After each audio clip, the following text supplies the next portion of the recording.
அஸ்ஸலாமு அலைக்கும். நல்ல ஜில்லுன்னு, குளு குளுன்னு மதுரை ஃபேமஸ் ஜிகர்தண்டா வீட்லயே எப்படி செய்றதுன்னு பார்க்கலாமா?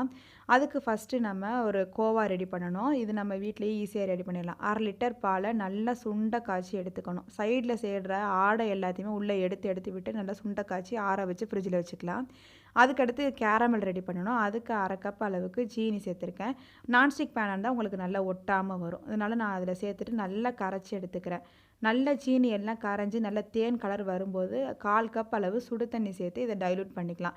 தண்ணி சேர்த்தா தான் இது வந்து சிறப்பா இருக்கும். இல்லைன்னா உங்களுக்கு ஸ்டிக்கியா மாறிரும். இது ஒரு பக்கம் நல்லா ஆறட்டும். அதுக்கடுத்து நம்ம பால் காய்ச்சி எடுத்துக்கலாம். 1/2 லிட்டர் ரபடிக்கு நான் வந்து 1/2 லிட்டர் பால் எடுத்திருக்கேன். நல்லா இதை வந்து காய்ச்சி நல்லா நுர பொங்கி கொதிக்க ஆரம்பிக்கும்போது நம்ம செஞ்சு வச்சிருக்க அந்த கேரமல் சிரப்பை நமக்கு வேணுங்கிற அளவுக்கு உள்ளே சேர்த்துக்கலாம். பால் காய்ச்சும் போது ஒரு 2 ஸ்பூன் சீனி மட்டும் சேர்த்துக்கோங்க. இது எல்லாத்தையுமே நல்லா ஆற வச்சு ஃப்ரிட்ஜில் எடுத்து வச்சுக்கலாம். இதுக்கப்புறம் கொஞ்சம் பாதாம் பிசின்னு தண்ணியில் போட்டு ஊற வச்சு எடுத்து வச்சுக்கோங்க. இப்போ நம்ம ஜிகர்தண்டா செய்ய ஆரம்பிச்சிடலாம். எல்லாமே நல்லா சில்லுன்னு இருக்க மாதிரி பார்த்துக்கோங்க. ஃபஸ்ட்டு லேயர் வந்து நல்லா நம்ம ஊற வச்ச பாதாம் பிசின்னு ஒரு 2 டீஸ்பூன் சேர்த்துட்டு, அதுக்கப்புறம் நன்னாரி சர்பத் 1 டீஸ்பூன் சேர்த்துக்கலாம். அதுக்கு மேலே நம்ம செஞ்சு வச்சுருக்க அந்த ரபடியை சேர்த்துக்கலாம். அதுக்கு பதிலாக நீங்கள் பால்கோவா சேர்க்கறதுனால சேர்த்துக்கலாம். அதுக்கப்புறம் உங்களுக்கு பால் எந்த அளவுக்கு தேவைப்படுதோ அந்த அளவுக்கு சேர்த்துக்கோங்க. நான் ஒரு 3லேருந்து 4 குழிக்கரண்டி அளவு சேர்த்துக்கிறேன்.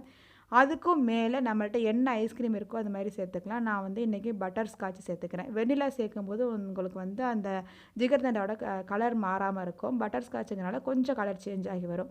அதுக்கு மேலே லாஸ்ட்டாக நன்னாரி சர்பத் சேர்த்துட்டு நம்ம நல்லா சில்லுன்னு சர்வ் பண்ணோன்னா சூப்பரான மதுரை ஃபேமஸ் ஜிகர்தண்டா ரெடி.